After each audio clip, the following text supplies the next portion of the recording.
ఒక love story యాక్చువల్గా చెప్పాలంటే ఇది కొత్త వాళ్ళతో తీస్తున్నాను ఈ ప్రాజెక్టు. ఇప్పటివరకు నేను చేసిన సినిమాలన్నీ అందరు హీరోలు ఉండే చేశాను నేను. దాంట్లో నాగార్జున గారు, శ్రీకాంత్ గారితో, మన జగపతి బాబు గారితో, రాజశేఖర్ గారితో ఇట్లా అందరూ హీరోస్ ఉన్న మూవీస్ చేసిన అందరు ఆర్టిస్టులు ఉన్న ఫిలిం చేస్తున్నాను నేను. కానీ ఈరోజు అందరు కొత్త వాళ్ళు, అంటే ఆర్టిస్టులు అనే లేకుండా అందరూ కొత్త ఆర్టిస్టులతో.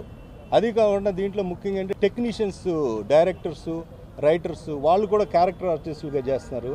మన ఆకుల శివ అండ్ మన రాజేంద్ర కుమార్ ఇట్లా మొత్తం అందరూ మా టెక్నీషియన్స్ ఎవరు ఉన్నారో వాళ్ళందరితో కూడా యాక్ట్ చేయిస్తున్నాను.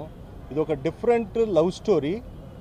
ఇది ఒక లవ్ స్టోరీ అని చెప్పడం కానీ అరకులో ఒక కుర్రోడికి జరిగినటువంటి ఒక నిజమైన సంఘటన ఇది. నేను విన్నాను, అది విన్న తర్వాత చాలా బాధ. అంటే ఇట్లా కూడా ఉంటుందా లవ్ స్టోరీలో, అతనికి జరిగిందనమాట. సో అది విని దాన్ని ఇన్స్పైర్ తీసుకుని ఈ సబ్జెక్ట్ చేయడం జరిగింది. దీనికి కొత్త రైటరు మన శివ, ఆయన వైజాగ్. ఆ కుర్రోడు చాలా బాగా ఈ పాయింట్ చెప్పాడు. యాక్చువల్గా ఇది ఒక డిఫరెంట్ సబ్జెక్ట్. సో డైరెక్టర్ గారు నాకు చెప్పగానే నేను చాలా ఇంప్రెస్ అయ్యాను ఫస్ట్.